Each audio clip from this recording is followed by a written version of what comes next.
Hello, my name is Carol May Whittick. Welcome to Her Conversations, Tools for the Awakening. Her is an acronym for Higher Energetic Resonance. This is the optimal state to embody in order to attract our highest desires. What is the awakening? This is the moment in time when humanity rises up out of the darkness. Who is awakening? Each one of us present on Earth today, reclaiming our sovereignty, seeking greater possibilities in our reality and looking for solutions. We know being awakened is not a lofty ideal but a necessity. If we can transform ourselves, we can change the world. Guests on Her Conversations will speak to your spirituality, sensuality and soul. Listen to their stories and hear how they are in service to the world. Let their words and these conversations embolden and inspire you. My guest on this week's Her Conversations is Amar, founder of Amar Energy. He is an energy intuitive, transformation guide who, to quote his own words, is the guy you come to see when you're ready to reclaim your position as the authority in your experience. During our conversations, we discuss the limitations of adhering to an identity, be it societal or personal, that freedom is not granted by permission, and what to do today to step into the future you desire. So as always, I begin by asking my guests, Her is an acronym for Higher Energetic Resonance. When do you feel you're most her? I was thinking about that this morning, and I think the answer today or currently is in moments of silence and stillness, because that is when I can really just shut everything out and go into that deep place. I call it the inner temple, that deep place within where it's always clear, it's always true, it's more of me and more of the divine there. And that these days is where I find the most expansive, most clear sense of like, oh yes, this is me. This is the place that I reside in. This is the center. So I would say, yeah, when I take the time to deliberately find stillness and silence, that's when I feel it the most. Perfect. Thank you very much. So let's get into this conversation that I'm so excited about, by the way, anyway, because we've had such a great pre-conversation. Yeah. But I just want you to speak about who you are, Amar, now, and what brought you to who you are and how you're being in the world today. Because what I thought would be interesting when I was thinking based on what we spoke about before, I felt that we were really circling around what identity meant. And what the kind of the phrase that came up to me, or I don't even know which way around it's going to be in terms of a title, but it was just like the freedom of identity, or the identity of freedom. And we were kind of like meshing into like, if you have identity and freedom and identity, what is that? And especially I'm bringing this to you because you've recently shifted your identity, because I've kind of watched you online for a while back and I've known you as Andrew, and then just watching you kind of move into this new space. Like, who are you now? Where have you been? Just, riff on that for a moment. Yeah, well, I mean, Andrew was who I was for 50 years. I just I'll be 51 in just like a month and some change. I don't know how that happened, but the good news is I don't feel how I thought I would feel at 50. Isn't it good? I feel much better. Yeah. I mean, when you're a kid, 50 just sounds like, what? That's like ancient. What is that? That's like Mesopotamia. That's ancient Greece. Like I have no reference to that. Yeah.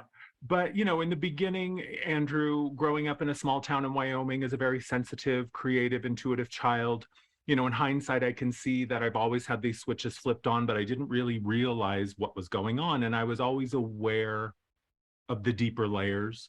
Mm-hmm. Seldom was I paying attention to what I saw or what I heard. I was paying attention primarily to what I felt and where did those feelings take me and what did they tell me or inform me about. And primarily the first 18 years of my life, I should say from age 5 to 18 when I was in school, it was always this question of, I don't understand why people don't respond well to me. By and large, people seem to be very triggered by my presence. I made a whole lot of people uncomfortable. And now I see, of course, that's one of my greatest gifts. That's my superpower. I was born to rattle cages and shake foundations and crack, these institutions. I really feel oftentimes like I am the tower card embodied. But as a bit of a chaos agent and not really knowing what that meant to Andrew, who was unaware of so much, was that there's something wrong with me. I'm broken. I don't fit in. And then layer on that, the gay element, what I would call the queer element at this point in my life, that was another thing that I didn't understand, right? People seem to know this thing about me and they're calling me this name and I don't even know what that means. And why is that a bad thing? It just was this lack of comprehension of the division that just seemed to be everywhere. So I think like most people or many people, I just internalized all of that. I just assumed there was something wrong with me. Well, fast forward over a series of experiences that were basically the universe knocking on my door saying, are you ready yet? Are you ready yet? Are you ready yet? And me saying, no, no, no, no, no, no. I still have to fit in. I still have to be accepted. Are you kidding me? I'm still trying to get the high school football coach, or football star to fall in love with me. Like, I don't have time to save the world. So I was, wrapped up in my personal dramas. I was wrapped up in trying to figure out who I was and where I fit in. And I was spending a lot of time and energy and resources trying to cut off these parts of myself that I had been told were offensive or were somehow wrong. Mm-hmm. So that didn't last long. And then it was finally in 2012 when this awakening experience really came to my front door, literally, and said, you don't really have a choice at this point. Like, you have to decide. Are you going to say yes, or are you going to say no? And saying no would have been doubling down on my insistence that, this doesn't exist. All I have to do is fit in and everything will be fine, begging the matrix to accept me, essentially. So that was, the shift. That was the turning point. That was the pivot point. And then the past 10 years have been a process of discovery and really realizing that I have always been who I am now. The sense of truth and comfort and confidence that I find within my body and within my experience has always been there.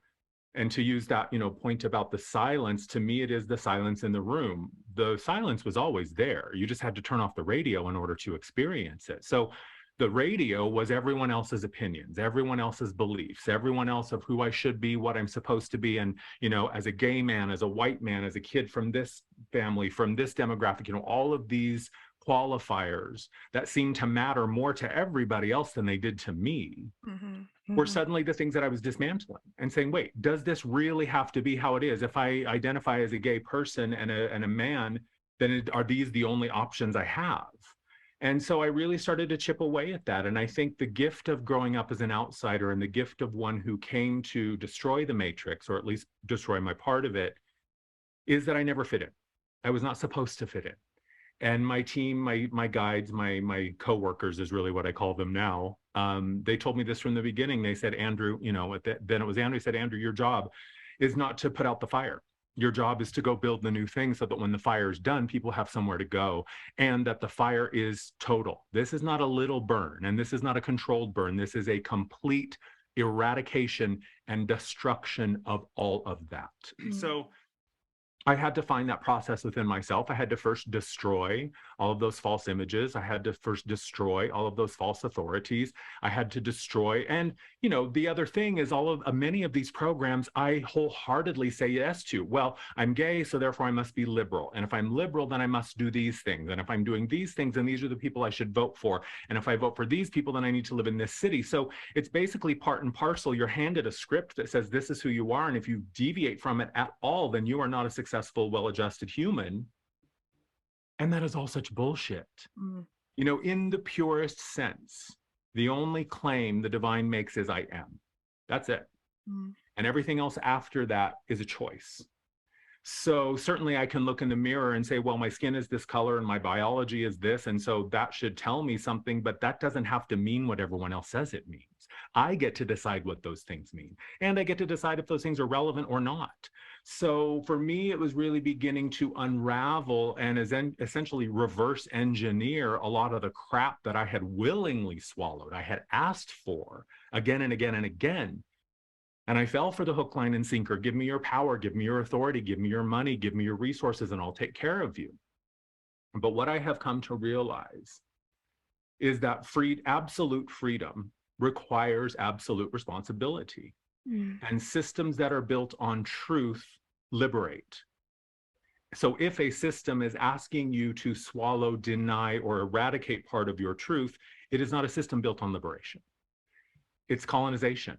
right? It is the lie of, here, take this from me and give me your this, and then you will be happy and welcomed into the kingdom of heaven, or whatever the promise is. But if what I have come to see is that if anything, person, individual, collective, monolith, institution is asking me to give up something that I know to be true in order to gain access or receive the benefit of, that is not a benefit I require, and that is not access I desire. So for me, it really has come to, my job is to help people remember the truth of who they are. And you can decide who you are and choose who you are. I am not here to tell you who you are. I am here to inspire you to decide who that is, and for you to decide what that is. And if you need a politician, a person in the pulpit, a leader outside of you to define who you are, be very, very curious about that. Be really, really curious about the deals that were made on your behalf, because I promise you, you did not have a seat at that table. You don't know what those deals were really about. If you had a seat at the table, you would not be the one on the receiving end of the deal. So if you are saying yes to all of these requirements, or when I found myself saying yes to all of these requirements to say, well, if you get this, then you have to do this in return, I just started asking, well, what were the things I didn't hear? What's the information I was not privy to? What were the conversations that were edited out of your final presentation? Because that's what I want to know. And so if I wasn't in the room when the deal was being made, I'm not going to say yes to it.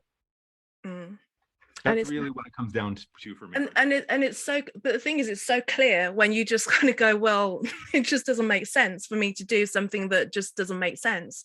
And yet that perspective, and the perspective that more and more of us are having, or more of us are feeling confident to admit to, still seems to be such a minority point of view, because the majority, as we can see, can't even imagine anything without government. I mean, like, if you say we don't need to have the police force, or we don't need to have government, it'll be like, but who would build the roads, and why wouldn't we, because everyone just thinks of the worst possible scenario, that there'll be total breakdown and total anarchy if we didn't have these things telling us what to do. And how do you then start to speak to someone about, you don't need all these external things, you're good by yourself, and if you actually allow yourself to come through, you find that core of who you are, you'll be all right. In fact, you'll be more than okay than you even can imagine that you'll be okay. You'll be led in a way that doesn't really require much thought, and only that trust and that questioning, and things will just really come into your sphere. But because people aren't used to that, and they don't believe it's going to happen, and it does sound a little bit woo-woo, but the world is actually woo-woo if you kind of let it be woo-woo to you, it's when we try and make it like really kind of cut and dried, and like you say, process and systems, that it all starts to go to the wall, basically, and it's like hurtling so quickly towards the fan right now.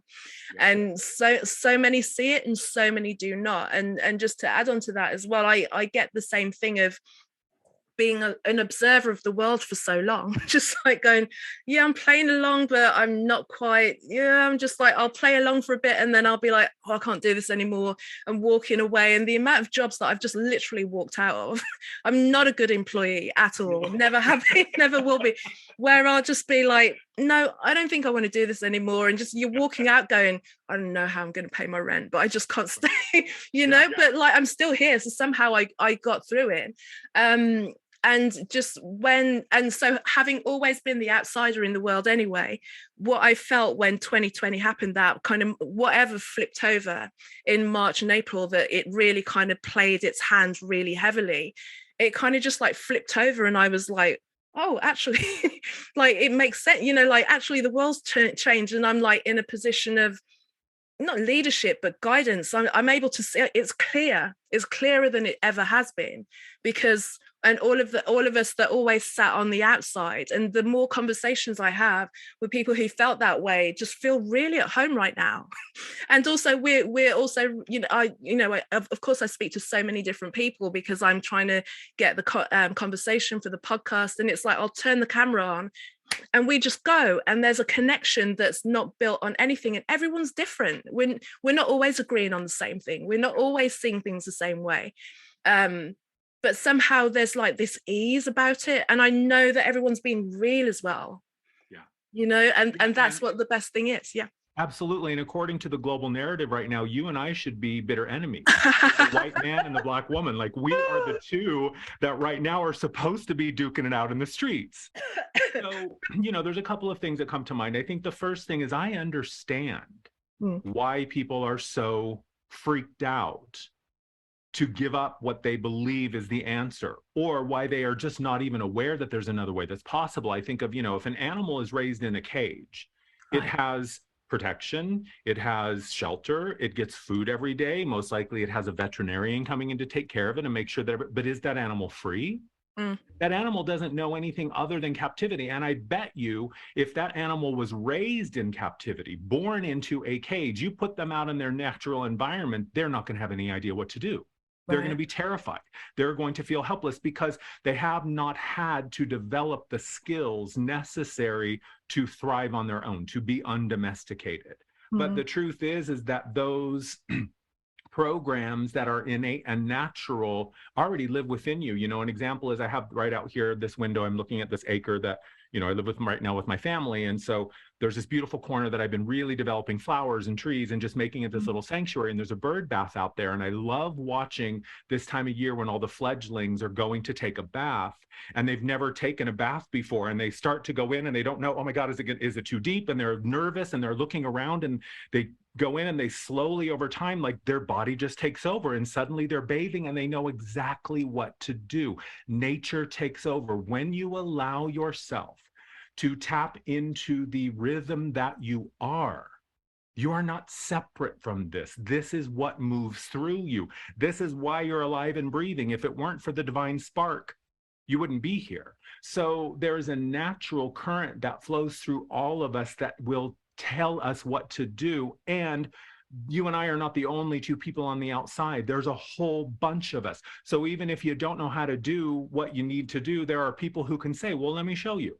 I can show you how I did it. I can help remind you. I can give you some pointers. So I think this idea that it's either you're controlled and live in the system or you're homeless and destitute and dead, that's the fallacy, right? Because here's what I know. If more control was the answer, we would not be where we are. If more control and more restriction and more management and more requirement from these systems was the solution, we would have had the solution a long, long time ago. And I think another piece is that we have taken intellect, which is a very necessary part of the human faculty. The intellect is a very valuable part of who we are, but it's only one small part of who we are. The challenge with the intellect and the limitation of the intellect is it only knows things historically. The intellect is not a soothsayer. It is not the visionary. It does not know what's around the corner. Those faculties live within us, but they're in a different place. So we have been taught to deny those things, to ignore those things. Oh, don't be so emotional. Oh, get your head out of the clouds. What are you, a dreamer? Come on, get real, get clear, be smart, be intellectual about it. Again, if intellect was the solution, we would not have any problems, right? We get together these panels, these brain trusts of really intelligent, well-educated people, but all they're doing is looking at historical data. So they're just regurgitating the same lack of information that they've always had and trying to put it together in a new way and saying it's a solution. No. If the intellect as a solo element was the answer, we would not have these problems. So we have to find a way. And I think you and I can probably, I can speak for myself. To me, the liberation really came from, oh, let me pay more attention to how I feel when I'm hearing someone tell me something. Let me pay more attention to how I feel when I'm going to work at this job that I say that I need, but my soul is dying and I'm physically racked with pain and crying in the shower, which was all my experience, by the way, literally in the shower crying before I had to go to work and saying, this cannot be how it's supposed to be. Right. So there is another way. You just have to be curious about it. And that other way will cost you the current way. And I know very few people who are willing to make that sacrifice. Yeah. Because they just feel that they're holding on to something that is that safety. And that safety, that security, that dependability maybe, but like it's clearly not, No. And I was And just thinking about future, there was a documentary that I was just watching earlier today, and it was about, someone was just doing a breakdown on how technology is really kind of encroaching on our own idea of who we are, because the AI is so sensitive now. Like we've got like things like Siri and Alexa, and I don't know if there's another one as well that people have in their home, that think that the only time these things turn on are when you call them up and go, "Hey Siri," actually I best not say that because it'll start ding ding. let me say Alexa because I don't have that. So you're like, "Hey Alexa," you know, like, oh my god, it actually did. She's listening all of the time. Oh my god, yeah. Well, the thing that they were saying is, and I was joking, I never use it, is when you think that the only time it turns on is when you say its name and then preface it with that, you're beyond delusional. You're like, it's listening to you all the time. And where it's going to be able to go in the future, or where it can do now and they've not implemented it, is that it's going to be then able to kind of monitor your moods. And you know, sometimes when you're online and you kind of try and do different browsers and things like that, and you think of something and then suddenly it comes in and you're like, nah, but you know that it happens because it's already there. And it's got to the point now where it's able to, it's really kind of like thinking about your emotions and your voice pattern, so that it can start to really monitor your mood and just say, well, maybe, you know, that a little voice will come up and go, like, maybe you need to calm the F down a little bit, you know. And also, if you are speaking out of turn along a certain political line, I mean, we see online already certain words that you have to kind of go around the AI so it doesn't understand you. It understands you. It's just like allowing you to believe that you're sidestepping it. And it's got the way that it's going to be going forward. There are houses that are being built with it already embedded in the house. So then it will just kind of like temper your mood. It will tell you to kind of get up and go and work out. But also there's going to be a generation, I mean, we're watching it happen and we're like, no, sir, I want to be able to watch birds playing in the bird bath, that will never know of it. They will think how primitive we are and will never have any kind of connection to spirit. And that's the thing that I'm like, what kind of soulless kind of existence is that, where you don't have any of that? And they've got a name for that generation, because we're like, well, what happens after Generation Z? It's Alpha, apparently. They're like reset and they've got them ready to go, and they're just going to be born into this world of which, I mean, good luck on them, but you know, I don't want it. And like I said, I moved out of London, but when I go back into London, they're just building tower blocks after tower block after tower block, and it's literally like Metropolis, more so than it ever was, where these people are going to be living in these boxes controlled by AI. And it's, if you don't notice it happening, you will just kind of blindly literally go in there, and you probably won't even realize that you're in there, because it just kind of pull you in by nature of them being selling it. This is amazing. It will be, you know, we'll be able to tell you when your fridge is empty and all of these, but on top of that, it's watching other things. And it's going to be like, you know, the Minority Report, where they had the police that swooped in before the pre-crime, you know, so they'll be looking at you and going, oh no, you don't. And then a level of lack of privacy and lack of freedom like no other, all in the name of like doing all the things that make us think that we are free and following a system. And the system doesn't care about you as a soul. No, and you're like, why can you please, people, see that? I know it sounds far-fetched, but these patents are there for you to read right now. They exist. The technology is here, that it's being implemented in buildings that are being new, that these things are happening as we speak. And maybe it won't be for you, because I don't really think they care about us. We're way too old, you know, and we got too many memories. It's the ones that are being born that don't realize that like having screens and things that talk back to you around you is unnatural, and you know, not to like make it religious, but ungodly, unconnected to spirit. Like that's not the way that we are to come in. And it's seeing, I think that's one of the things that I find, you know, if I dwell on it too much, find pain in that, you know, to see that there are some that just can't see what's happening, that are not able to find that connection within themselves, of that soul connection of like, who would I be without the stuff? Who would I be if I didn't live in the system and didn't play the game and didn't fit into this box or didn't identify as a Black woman and do Black woman things, you know, because I do some, but I don't do all. And I can see when it's going down the level of toxicity, but that's when, you know, the crabs in the barrel are trying to pull me down by way of insult. You know, you're a sellout, you're a coon, you're all of these things. Like, no, it's just like, there's fun things about being Black, and then there's a game that's being played on me as being a Black woman, and I don't like the game. You know, there's so much, and I think part of it is I believe that we're of the same generation. I think we're about the same age. We are the last generation alive that remembers life before the digital world. We are the only generation that straddles both worlds. So I think that that's why we have a task in front of us to be ringing these bells. And if the shutdown and the lockdown didn't wake people up to something as simple as the food supply chain, when you're living in the middle of a concrete jungle with maybe this much space outside to put a, you know, an ashtray or a chair or a little potted plant on the outside, who's going to feed you? Where's the food going to come from? And let's not even talk about, oh, well, the government will take care of me. Those rights are guaranteed. Hello, Roe versus Wade. There were women who never thought they would see the end of that right being enshrined. So if you think that the rights you enjoy can't be taken away on a whim, you're wrong.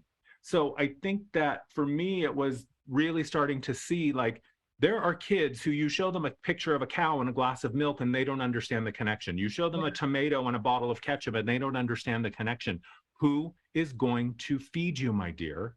Who's going to feed you? And do you need a refrigerator to tell you that you're out of milk? It takes 2 steps to the kitchen, open the door, rattle the carton. No, there's no milk left. So they will seduce us with convenience. They will seduce us with telling us how much time it will save. They will seduce us with, it's Wall-E, right? It's just lull yourself back into your big, you know, gliding recliner chair with your gallon of soda at the, you know, it's all of that. And I just think that we are at a very powerful crossroads where humanity has a choice. If a small group of individuals really knew what was best for 8 billion people, we would not be in the circumstances that we're in. And if you continue to show up and just give a little bit away, a little bit away, a little bit away at a time, I don't know of any historical account of a government taking rights and then suddenly deciding to give them back. Christmas. I could be wrong. I'm not a historian, but please show me the receipts that says, oh yes, this government took all of our rights away and then decided one day, said, oh, sorry, we were wrong. Here's all your rights back. No, it doesn't work that way. So I think we're at a place where we have a choice. Are we going to continue to be lulled into submission by these programs that are not designed for our well-being? They are designed for our control. A wild, uncontrollable, uncolonized, undomesticated human is a big, big threat to these institutions. And 8 billion of those wild, undomesticated, uncolonized humans are a revolution. So we just have to decide what's important. Your hashtag, right? If I didn't hashtag it, did it happen?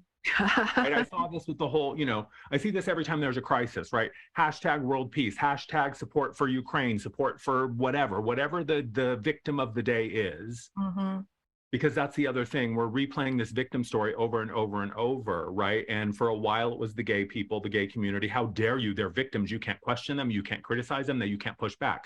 Now we're seeing it's the Black community at large. You cannot say anything. You cannot question. You cannot push back. You can't go, wait a minute, because I thought that scientific method was based on deep questioning. I know that truth is elevated by questions. Truth only becomes stronger and more true when it is questioned. So if someone is afraid of your questions and saying, no, you can't challenge, question, because it doesn't make sense. If something is true, it will always be true. So a question or a challenge of its veracity or its truth is not going to destroy it. It's only going to show how true it is or is not. So I think it's really about the reclamation of self here. That's what it comes down to. You get to decide what your experience is as a Black woman. I get to decide what my experience is as a queer white man or whatever else I identify as. And no one else gets to tell me what I have to do or can or can't do because of those qualifiers. But the thing is, it's not even just about who we decide that we are. If we want to kind of play the game of like gay white man, black woman, it's then people's projections upon it as well. It's like, if you're not playing the game, and it's not even just from other people in other boxes, it's also from within our identities, that we've been kind of like the boxes that we tick on the form in order to get the stuff, so people kind of know how they can. I hate filling in forms. I like really just like one point, like the skin just crawls with the whole idea of the whole thing. But when it comes back to freedom, and when it comes back to reclaiming sovereignty and really kind of deciding who you are outside of all those things, but playing in the fun bits of the identity if you want to, what tools are you suggesting to people, or what things can they do? Like silence, like I agree, silence is a brilliant one, but it's so confronting that not everyone's up for silence, especially in a day like constant notifications and listening AI. Is there ever any silence? But I know, like, for me, sometimes it is silence, sometimes it's journaling, sometimes it's just listening to music, sometimes it's having a really good conversation with someone, sometimes it's just sleeping for a long time. And I don't really, and I'm not a long kind of over, I only really sleep for a long period of time if I am dog tired. I like to get up, I like to do things. But it's like, how, if people are like, well, okay, that sounds really good, and what you're talking about in the future, I don't know, it kind of sounds a bit woo woo or conspiracy, and I don't know, but maybe I don't want that. Where can I start to find that bit of who I am? I don't know. I've always done the thing I was supposed to do. I got married, I went to university, I bought the house, I got the career, and then I do that, but I still don't feel 100% about, there's something I think is missing. And what do? Do I kind of like get rid of that wife and get a younger one? Do I like get a faster car?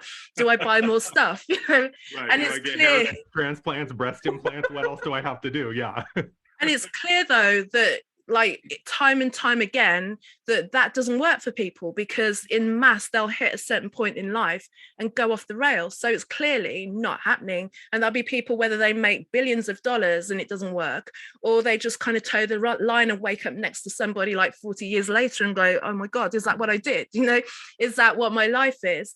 So how can they start to pull themselves out of something that they're so enmeshed in, that they're so identified with, not only within themselves, but within the whole community around them that recognize them as that thing? And then they're wanting to pull away from it. And those beginning steps, I understand, are the scariest ones that you'll make, because you're going to get pulled down. Yeah. The analogy that I like is, if you're in a room full of caterpillars and there's 100 of you, and you are the one that goes through the cocooning process first, and you come out of the cocoon and suddenly you're the butterfly, all 99 of those caterpillars are going to be very triggered by that. Wait, who is he? Why does he have wings and I don't? Yesterday he was a caterpillar and now he's Mr. Fancy Flying Wing thing. Like, who do you think you are? So the choice there is, either I am brave enough to allow my own, this is the thing, it is a natural process. It's like the snake shedding its skin. It's like the caterpillar going through the transmorphication. So there's often this idea that, well, if we just pull the wings off the butterfly, then it'll be a caterpillar again, and then we'll all be the same, and I won't have to look at you in your exalted, true, natural beauty, and then I won't have to look at where I am denying my own butterfly, right? So we can look at it from that perspective. So yes, the other caterpillars are going to wonder what's up, and most likely they're going to want you, drag you back, because this is why. When you transform and say yes to who you are, suddenly they have to look at where they are not saying yes to who they are. So rapid, accelerative, rebellious growth and claims of freedom will always make the other prisoners uncomfortable. So that's the first thing to acknowledge. The second thing, I think, is that truth is a feeling thing primarily. So whatever group you find yourself in, right? If you, like I am, like, what's on your name tag? That's a good way. Like, if you were at a mixer with all 8 billion people on the planet and you had to write on your name tag so that we have a little shorthand to say, oh, Carol, you're this. Okay, well, tell me about that. What would you put on your name tag? And if any of those things on your name tag are telling you to do things, be things, buy things, say things, whatever things that make you uncomfortable, that is the place to start. Where do you feel at odds with who you have been told you are? Where do you feel like, well, okay, maybe that's what other white queer people are supposed to be doing, but I don't want to do that. Start there. Start with the things that just feel a little off. Start listening with something else besides your ears and your mind. Listen to your body. What happens physically when you think about going to work? What happens physically when you think about the person that you say you love? What happens physically when you think about the future you've been told you have to accept and create in order to be happy? Is that something you want? Do you feel free? Do you feel at ease? Do you feel healthy and happy? If not, be curious about that. Another thing is like, and you said it all, find the natural things. Get outside into nature, put your feet in the dirt, go for a swim, take a nap, go lie in the grass and just stare up at the sky for 45 minutes. It's not going to be found in your phone. It's not going to be found in your computer. Get outside and reject anything that you weren't born with and just sit with that for a while and see what happens. You have to start being curious about another way to live. And then the last thing I would say, and this is what boggles my mind. I was talking to a friend about this the other day, and he was sharing that some of his family members, because he also does this work and he's been on his healing journey. And there are many people in his family, and in my family too, who don't understand that you can change.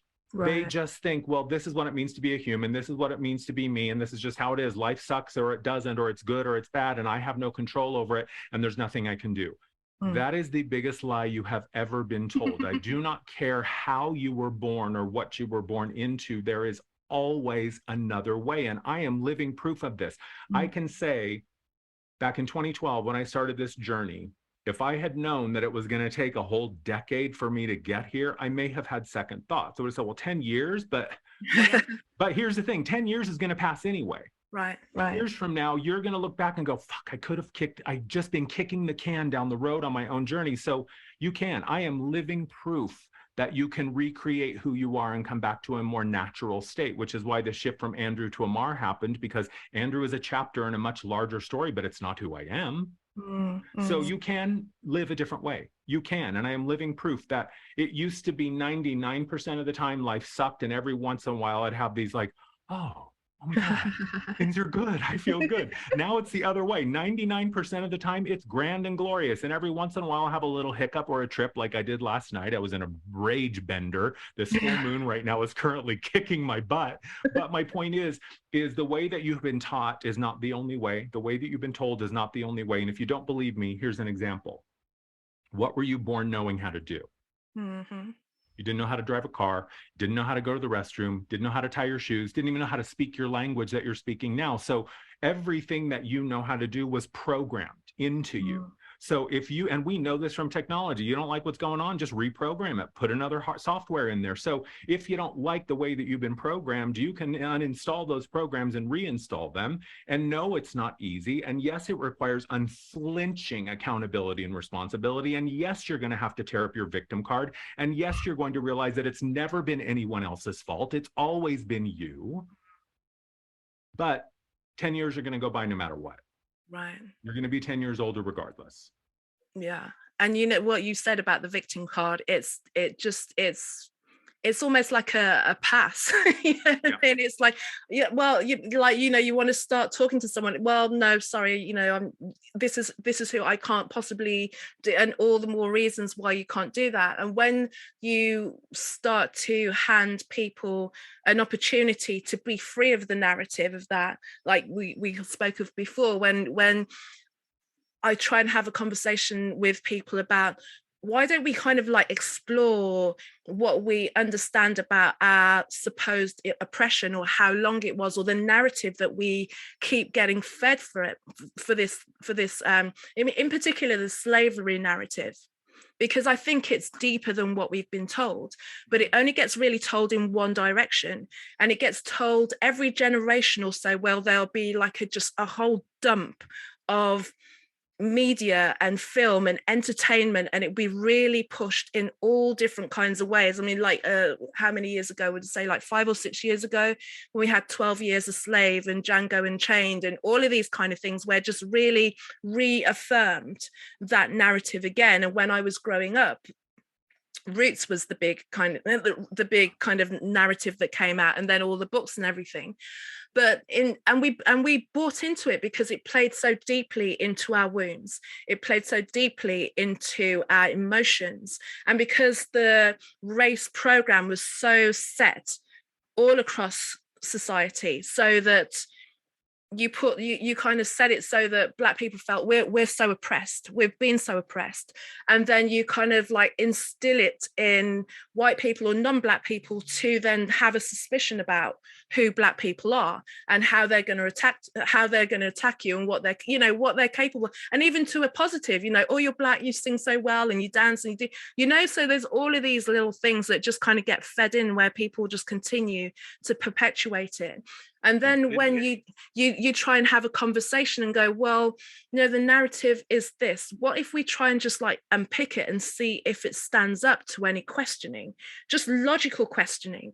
If like so many people were transported in a certain way over a certain period of time, do we have evidence of that? Would that be possible in the conditions that it was supposed to happen? Because the pushback that I would immediately get on that is, I've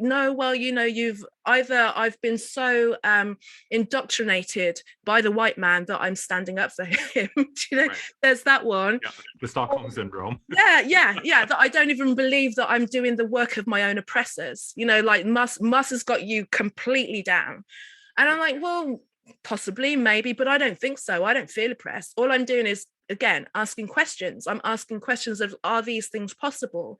Because if I think that they're not possible, and if I'm just asking logical questions about logical, logistical things about what should have happened, if it starts to shake, if it's like, I don't know, that's true, then already that doesn't stand up. And then as that falls down, what are you going to do with it? But if people hold on to it, then they can keep the oppressed card. If it falls down, like you say, then you've got a responsibility, because then it's like, hang on a minute, I'm not oppressed and I've been lied to. And what am I going to do about all of these things? And the weight of responsibility of having to stand up for yourself and go, actually, I am free. I have always been free. I am power. What are you going to do with that? And it's just more comfortable to just go, well, they keep putting me down and I can't get past, and the ceiling's this and and that's the fear and that's the pushback. And people say they want power and a seat at the table and all of these things, but they actually really don't act like they do. No. Never. And everyone's, I think we all say we want change. We all say we want authority. We all say we want sovereignty, but then change and authority, or change arrives as an opportunity arrives, and we go, oh no, I want the one I don't have to think about. I want the change that I can just hashtag world peace. Oh, look, the world's at peace. Right. So I think, and part of it, I see that from my own perspective is, I should, according to the narrative, I should be walking around with, 400 years of shame on my back as the white man who's privileged and has never had to suffer, has never had to work. I have to second guess everything that I do now. I walked into a grocery store and no one looked at me. Oh my God, what kind of, it's like they want you as the victim, and they want me continuously insecure and afraid to just open my mouth because of the retribution of the digimob or whatever. So I think that they've got us scared in our corners, afraid to reach out and go, wait a minute, you and I want the same things. We want to be free. We want to have clean air and clean water and food and a home. We want access to the same things. And so I think that when we start to question the narrative, we start to see how it is such a fallacy. But the junkie's never going to be the one to say, no, thank you, I've had enough. And the animal is never going to be the one to willingly walk out of its cage. So when you start to take the cage away from the prisoner, it gets really, really, really uncomfortable. And we hear this also from people who are, basically incarcerated from a very young age, and they spend so much of their life in prison. And ultimately, it's a psychological thing of like, well, it's safer in there. I know what to do in there. I don't have to think for myself in there. So if you think just because you're not waking up and looking through some bars that you're free, how free are you if you're not allowed to ask a question? Right. How free are you if you don't give the other person the space to ask a question? Because you can't say, well, my questions are valid and therefore my speech is free, but your questions make me uncomfortable and challenge my narrative as a hapless victim, so you're not allowed to say that. Freedom is free, babe. It's either or. You're either pregnant or you're not. You're either free or you're not. You're not kind of free. You're not kind of pregnant. So you have to decide that you're willing to walk into some uncomfortable places. You have to decide that you're willing to sit down and engage with who you've been told is the enemy. You know, I saw a lot of this in February when I was making claims that I was in support of the Freedom Convoy in Canada, at least as a movement that was, you know, necessary for us to push back. I got so much heat, and all of the heat, everyone had their different brand of heat. Sometimes it was like, well, because of my skin color, I don't feel comfortable walking into those places. And I'm like, well, I don't know if you've seen the footage, but it's not all white people there. There's a lot of brown and, you know, there's a lot of brown and black folks there too. So, you know, every single version of why I can't do this that came to me, I just looked at it and I was like, but this isn't true. This isn't true from an objective perspective. This is not true. I get that you feel that way. I get that you think that's real, but in the true sense of what's actually happening, the most powerful question is this what's actually happening, or have I just projected my own unhealed emotional crap all over it? And that is the version of truth that I am saying yes to. But if you're not willing to get in there and feel your way through some things, you'll never know. And that's people don't feel now. It's so medicated and dumbed down and distracted that then to start to feel is, at best you can do, will just kind of point the finger and kind of point at how offended and triggered you are by what's being said and what's being directed at you. But what is being shown, what I'm really seeing during these times is the level of, I think we spoke about the Africa Brooke quote that she'd put out as well about emotional maturity, and how it's really is a time and an opportunity for people to grow up now, because we can't just be so kind of scared of saying anything or scared of hearing someone say something different, whether you think they're right or wrong, really, whatever right or wrong is, because right or wrong is usually dependent on whether you think it's right or wrong. And there's so many nuances and corners and levels of, and especially when you start to decide that you're going to dig down a few rabbit holes and try and work out what the hell is going on this place, you know. You're just going to get led down a little, you're going to go down a rabbit hole and it's going to be deep and deep and deep, and then you think you've got it, and then something comes over and you just like, this map is, whoever built it is, you've got to take your hat off to them because it was good. Like, it's layered, really cleverly designed. The architects of the Matrix are brilliant. And that's the thing. If you think for a second that they do not know exactly what they are doing, you're a fool. And if you have been offended by anything that we have said in this podcast, great, you chose to be offended, my dear. And so, yeah, we've got to start taking accountability for how we feel. And that's the other thing. We've been taught to be afraid of our emotions. Your emotions are not dangerous. Your emotions are a language. That is you telling yourself where things are unresolved, or things are untrue, or things are stuck, or there's something that wants to be processed out. But we've been told, no, just pop a pill, take a puff, take a drink, get online, scroll, flip, whatever, left, right, swipe, whatever. So we're being asked to commodify our singlehood, commodify our loneliness, commodify our victimhood, and they're just continuing to bleed you dry. Because is your life better now than it was? Yeah. Right? In our country, because you have the old white man and, you know, and his black vice president sitting in the office, is your life better off than it was when the Orange Menace was in office? Like, if you really think for a second that, oh, well, that's just how it is, we just always have two shitty choices and you have to make the best of it. No, you don't. You just don't make any choices.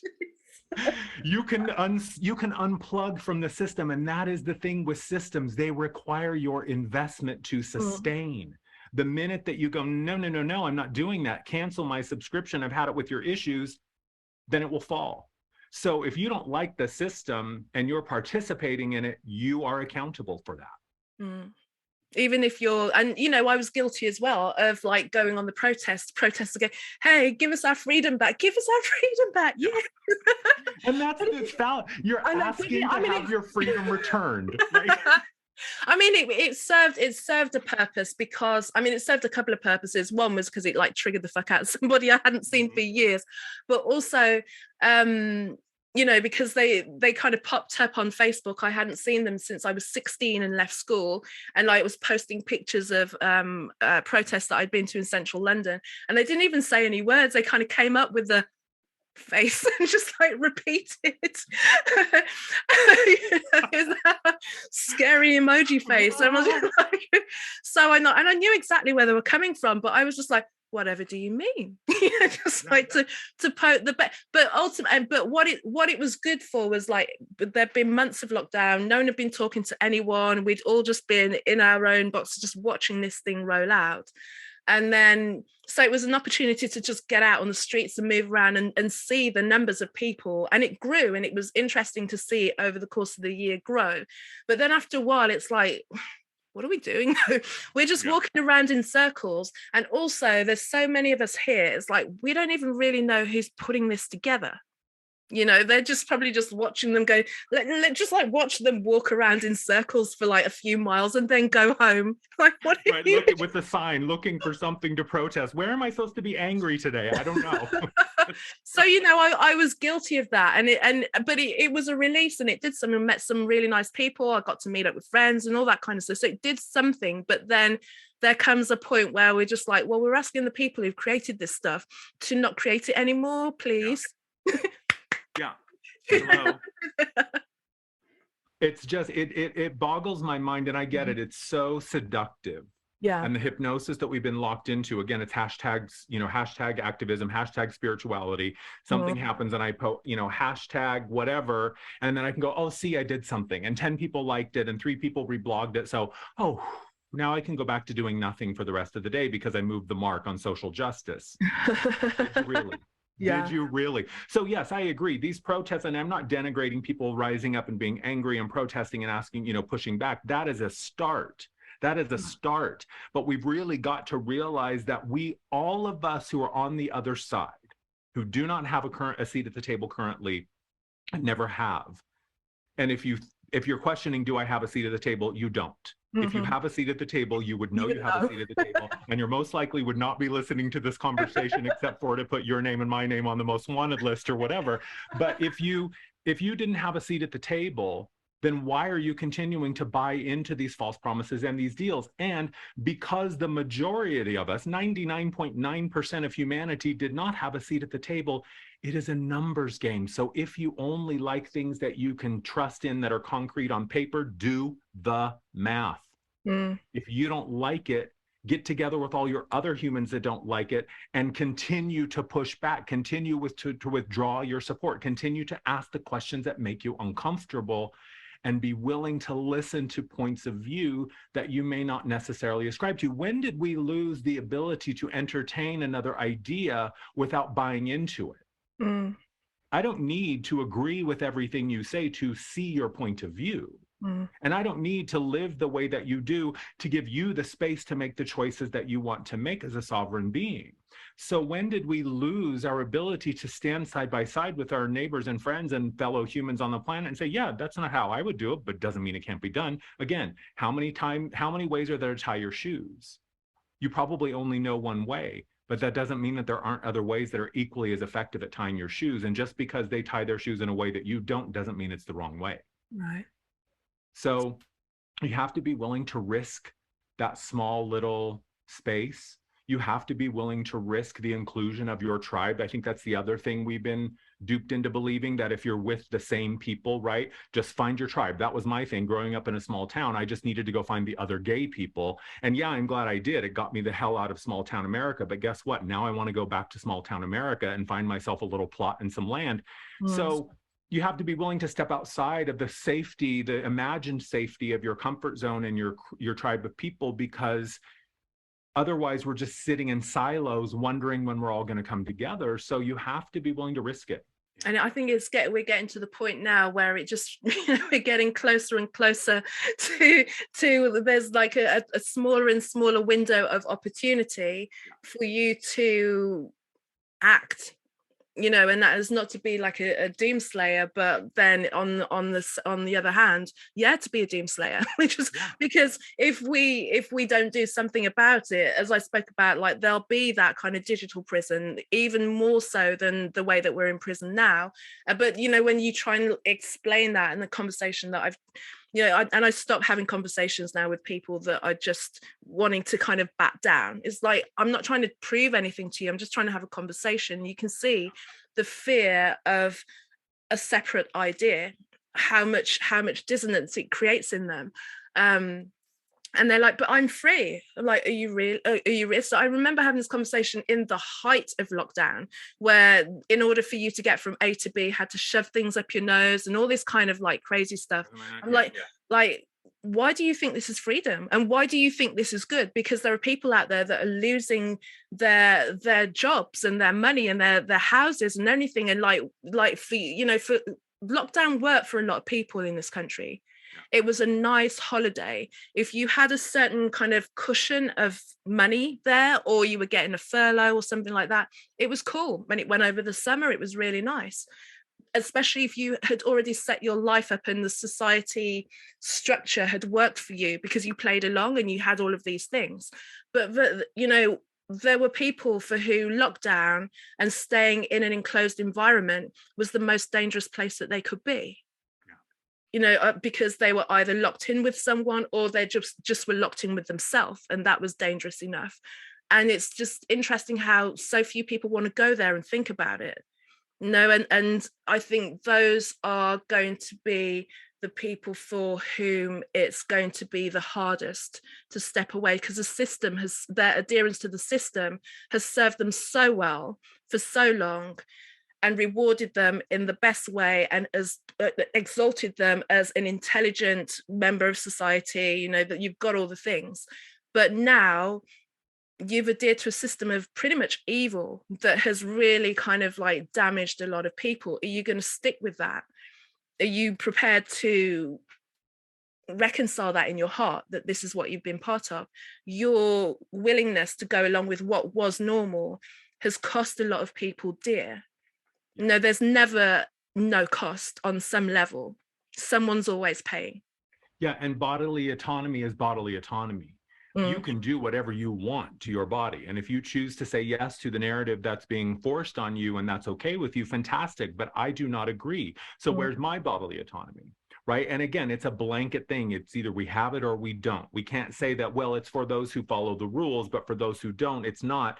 So again, do you think that I will remind you, please show me a time in history when rights were taken away and then lovingly given back and apologize. And I think that's part of it too, is I know for myself, and one of the biggest things in my awakening that I avoided for so long, and that was the hardest pill to swallow, was to see where I'd had a hand in my own suffering and in the suffering of others through my own ignorance and through my own insistence that my way was the only way. So that's a hard thing to swallow. And especially the older you get, the more invested you are in your identity and all the things that come along with it. And now I have the mortgage and the car and then this and then the second home and blah, blah, blah.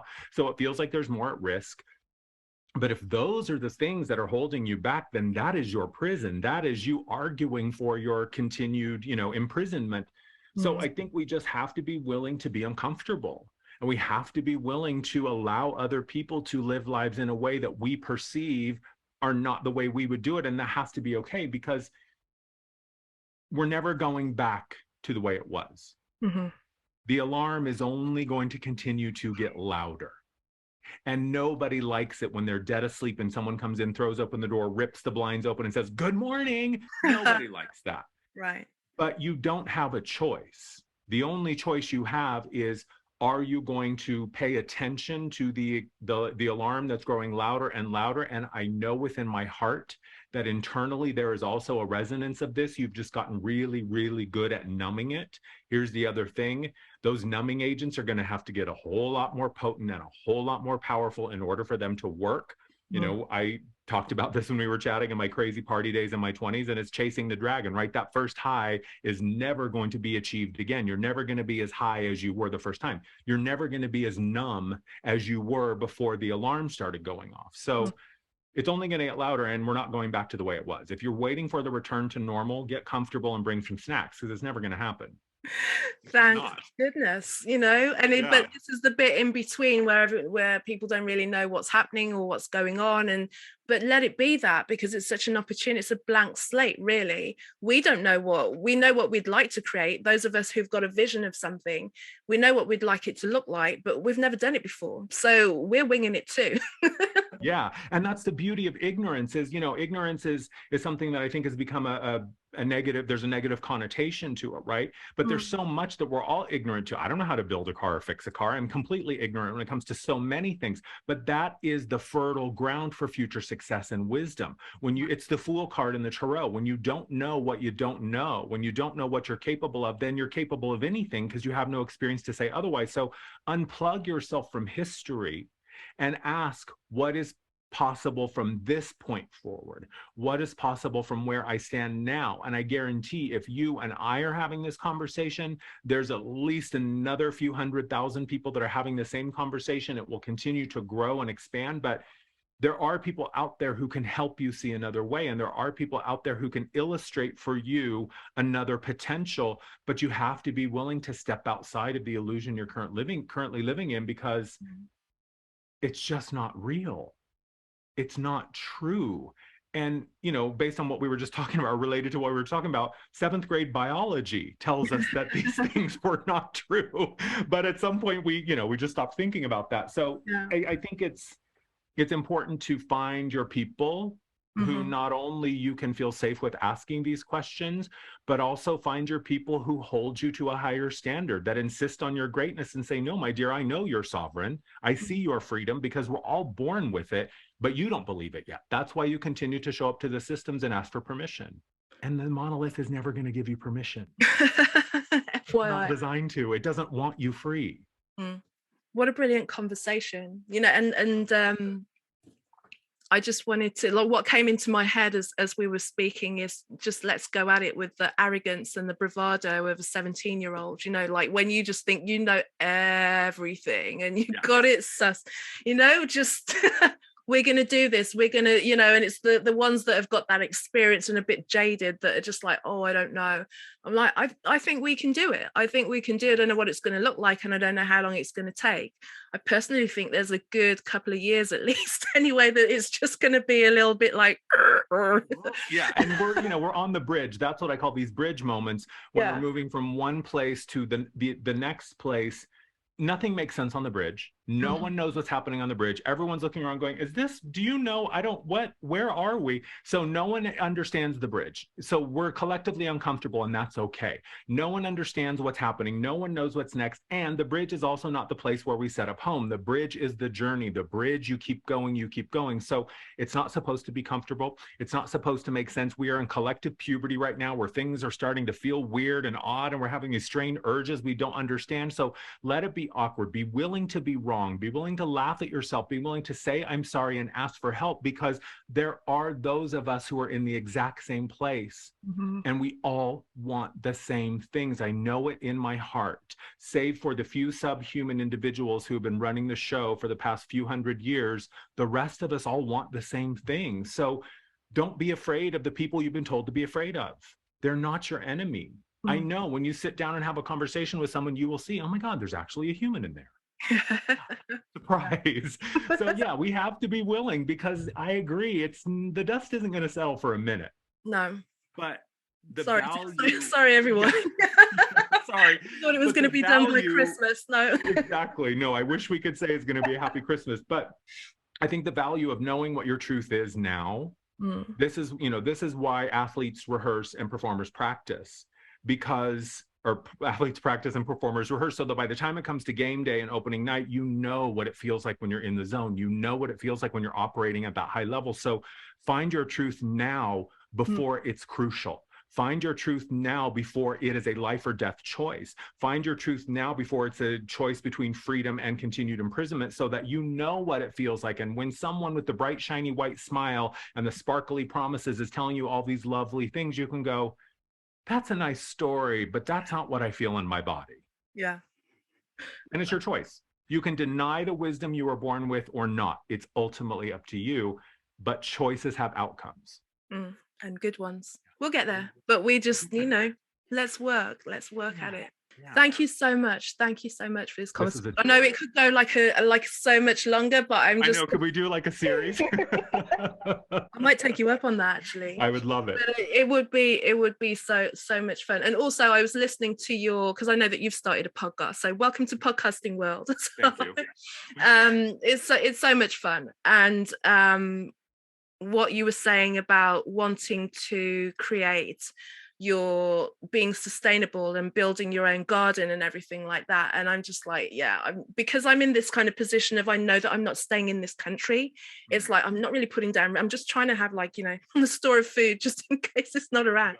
But it's interesting because I'm meeting more people that are all in a certain place, and we're all linked to people, like, totally organically. So that might be the space. But when it comes down to it, it's like what you were saying about what can you do when you have a vision of what you want to have in the future, and you're talking about having that space and having that land and being self-sustainable. But then in this moment, you're like, well, do I have land? Do I have the finance? But doing what you can in this moment to make that bigger thing actually come a little bit closer, because you're taking action. And what you're doing now is like learning the skills to be able to, like you said, grow. If you can grow 1 tomato, you can grow 100. I listen to you, you see. But I just really liked what you said, and I just was hearing a lot of it, and I'm thinking, I know that I need to make a move, but I don't know where it is yet, and I don't know when it is, but I know it's going to come. But in the meantime, what can I do? So I'll just start downsizing, getting freer, getting clearer. And really, in those moments where it just feels like nothing is happening, either externally, and I was speaking to a friend earlier, she's like, so what's up? I'm like, we're still in this, like, just, like, it looks all right on the outside. It looks all right on the outside, but we know it's just, the act 2's coming. So just like prepare for the whole act 2 situation. But also, it's been an opportunity for me to really kind of decompress from the city energetically for the past 7 or 8 months as well, and also deal with like little strands of like old trauma and bullshit that I wasn't really looking at. Yes. And then I call it the matrix debris, right? The leftover stuff. Yeah, that just every now come up again, and you're like, oh, okay, but like, I have the time to deal with it now and look at it and really explore that as well. And that self-exploration really brings a lot of newness to me, and a lot of space to me, and a lot of possibility in terms of, like, because I just know, even with the things that I've thought about over the past 3 or 4 days, that I'm not the same person that I was like in July. And that's what's so exciting, is like, where can we go with this, and what can I move into, and what can I move into, and that constant evolution of moving forward. And then just kind of also listening to that voice that's now is just really, we have a real communion, whereas before I'm like, I don't know, and it took a few years of me just ignoring it and paying with time and money and all of those things, to then go, actually, had I have just taken notice of it when it came first around. But you have to kind of learn that you like made a mistake, that then that you're being guided in that way. And I wish that for everyone, I really do. And to, if you don't feel that you're able to do that yourself, is then to really tap into people like yourself who just speak it in a way that is, you talk about the woo-woo, but you talk about it in such a real way, as a real person, as opposed to it just being like up and lofty. And like, we need boots to the ground realism in the spirituality community. I really think that needs to happen. You've got to find, and to your point of like, think of what you want, and then start acting like a person who is doing that would act. And yeah, you may not know where you're going, you may not know where you're headed, but you can start behaving like one who's on the move. Stephen Pressfield, who wrote The War of Art, talks about this, and he says, if you want to be an artist, you got to create art. So sitting around and saying, God, I want to be an artist, when do I get to be an artist? Is saying, well, you've got pen, you've got paper, so start drawing something. So we often have this idea that, again, it has to be granted from the monolith, that someone has to say, okay, Carol, here's your permission to go pursue your dream. No. You get to do it now, and you can. So absolutely, it's time to make it real and actionable. And there's a million ways to do that, but just imagine where you want to be, and then start thinking like, well, what would a person do in that position and start finding a way to do it now. And that's what it does. When you said it connects you with that voice. And as soon as you acknowledge and affirm that that voice knows how to get you there, because this is the thing, there's a part of you that always knows how to get where you want to be. And the more that you listen to that voice, the louder it gets. But that's the trick. You have to say yes. You have to be willing to do the things. People say all the time, I hear this, I want a sign, I want a sign. I say, you always have a sign. It's just the sign that's in front of you is not one that you want to take action on because it's uncomfortable or inconvenient, but you always know what the next step is. It's just one, are you willing to look at it? But yeah, come on, do it now. Do it now, because 10 years is going to pass one way or the other. And you know, you want to be out in the fields watching the birds instead of speaking to like three. Exactly. And having some sort of like techno thing overhearing you and telling you what you want to do and why your fridge is empty. We're on the precipice. Something that was really powerful that I really hope people take away is that we're starting to make these connections. Kindred spirits. You and I had never spoken before. And 2 days ago, when we were having our initial chat, we were both like, God, you feel so familiar to me in some way. You remind me. So that's what's happening now. As soon as you unplug yourself from the matrix and get out of that artificial environment, you start to find the other people who are really there and present and organic and actual and can be with you in a way that matters and that, you know, that moves the mark on your experience. So we're starting to come together. So if someone's listening and is saying, yeah, I want to do it, but I'm afraid of what's on the other side, freedom's on the other side. Well-being is on the other side, and more people who can show you and support you and help you or just walk by your side are also there. So you're not going to be a voice in the desert. Absolutely not. Perfect. Where can people find you, Amar? Website is amar.energy. That's AMAR.energy. I'm on Instagram at Amar Energy. And then I think it's the Luminous podcast. I don't know. Just go to Amar Energy and then my podcast thing is. Two? Pardon? You've got two. Have you got two? Yeah, which I'm instantly regretting. And I'm like, oh God, now I have to manage 2 social media accounts. That's why I avoided it. Yeah, in 6 months, Instagram might be defunct altogether, so it'll be a non-issue. I won't have to worry about it anymore. But yeah, I'm out there. Amar Energy, Amar.energy is the easiest way to find me. That's how people can find me. Perfect. And yeah, keep on enjoying your podcast.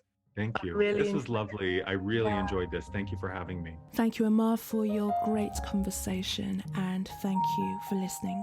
You can find out more about me on my website. That's carolmaywhittick.com, CarolMaewhittick.com. Find me on Facebook under the same name. On Instagram, Casmic, CAZMICK. And there's just a few of us at the moment on Telegram, Her Conversations Tools for the Awakening. So until next week and the next guest, take care. Bye.